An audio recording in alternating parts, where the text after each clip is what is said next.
may mag-asawa nga nikadto sa doktor kay nagpatambay. An ila ipatambay ang bana.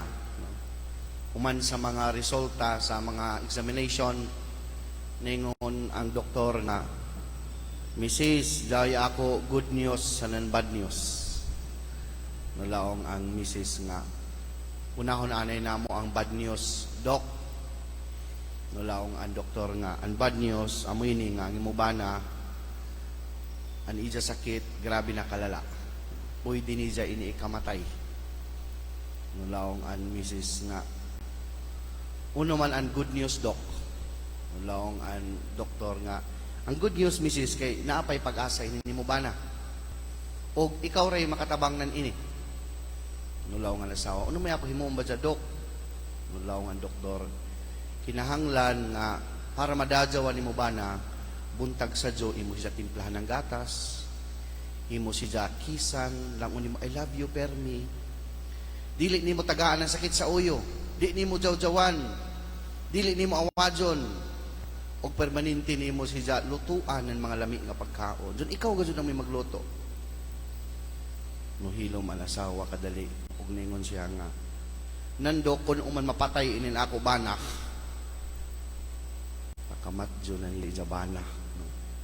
Makaigsunan, the greatest message of the Annunciation is that God cares for us, that He intervenes in human history. Ang Dios nagtagad ka nato, mauna nga ni-appeal siya diha sa kinabuhi sa tao, sa istorya sa kinabuhi sa tao.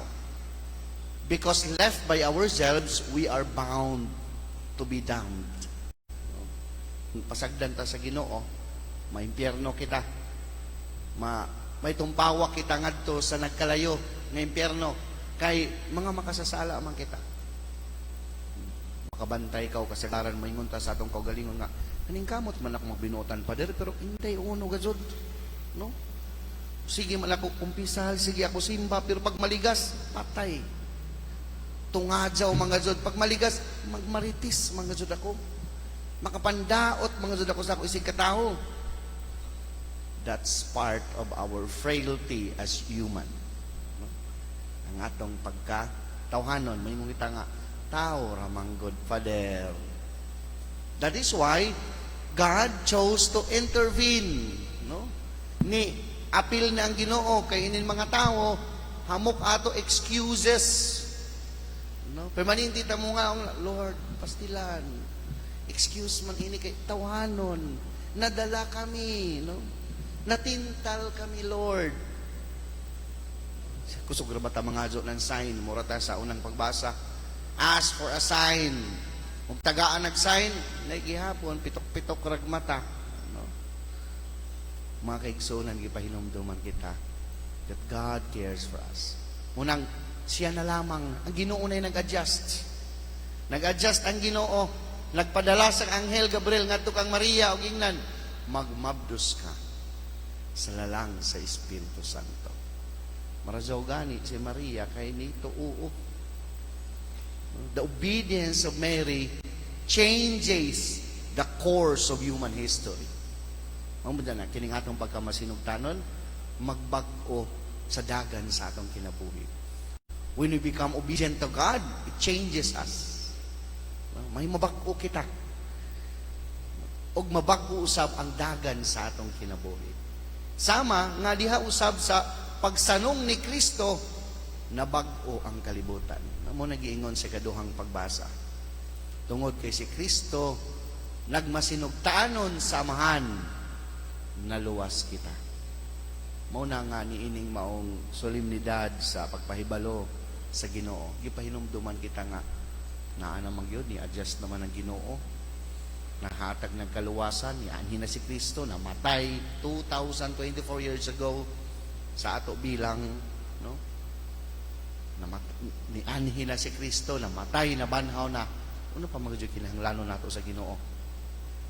What can God do more for us? Gihimo na sa Ginoo ang tanan.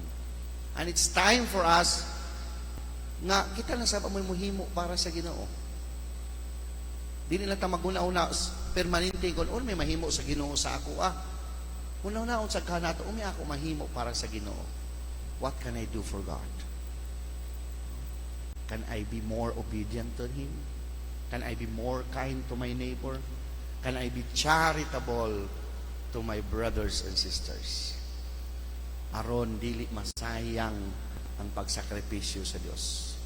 Aron dili masayang ang pagtagad sa Ginoo. Di ba kita kung magtagad kita sa katao tapos wayay epekto mo lang ito, sayang raman lamang sintabang pako. Medyo pitaghiluan ko ra kanini. No? Nan ang Ginoo ka. Dili ka sayang ang iyang pagpakamatay sa cross. Dili ka sayang ang iyang pagkabanhaw. Kung kita nga iyang katauhan nagpabilin diha sa atong mga daotang gawi. Let us challenge ourselves, brothers and sisters, to do more for God, to be more kind, to be more charitable, and most of all, to be obedient to Him. Manindog kita, padayag nato nga atong